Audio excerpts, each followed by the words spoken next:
So while imperfect, we need to keep focused on the enemy. The enemy is not the White House. The enemy is the Islamic State. And that is what we need to stay focused on. And what I see happening is, for the sake of politics, people are paying attention to these missteps and these mistakes, and using that to distract from the serious problem of Islamic extremism. Now, Asra, you might think I'm crazy, and maybe from prior conversations you'd be right, but I don't know if this goes far enough when I study that 85% behind attacks in the U.S. were not from these 11 countries, and further, or these 7 countries, and furthermore, were U.S. residents or had legal residence here. So even if this were in effect back then, to any one of these attacks, I could go to the Fort Hood bomber, and what do you name it, Orlando shooter, they would not have been scooped up in this, magnet. What do you think? Yeah, Neil, absolutely. I don't view this as an end-all strategy. I view this as a Band-Aid solution for a temporary problem that we have, especially as the administration tries to figure out how to vet refugees and new immigrants.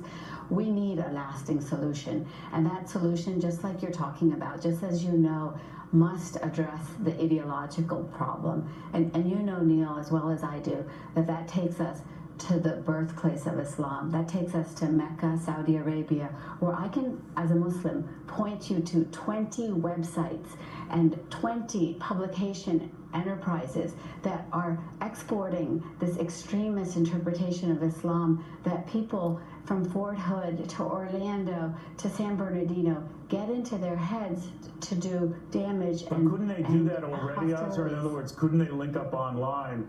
It wouldn't have to fly anywhere. I mean, they could just go online and get that.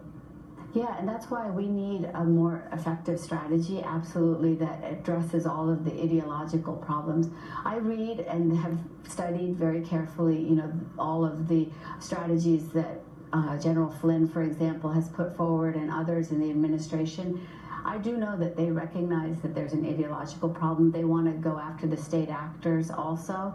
And so in this next 30 days, when they're developing their Islamic State strategy, I'm hoping that we'll develop those lasting solutions, to this really serious problem. Then real quickly, I want to get your take on the Council on American-Islamic Relations, which isn't a fan of this, doesn't like where this is going, is going to protest this mightily. You say what? Well, we have to be really careful, and we have to study very closely what the politics are that are playing out. Right now, the Council on American-Islamic Relations represents the Muslim right. They represent the far right in our Muslim community. And what we have happening is the Muslim right is aligning with the American left to undermine America's national security. What do they have to gain?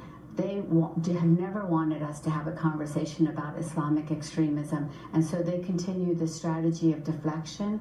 And ultimately, what does that protect? It protects those state actors and those enterprises that are, honestly, as you were pointing out, the real problem. We have to go to the heart of the problem so that our next generation does not inherit this issue of Islamic extremism.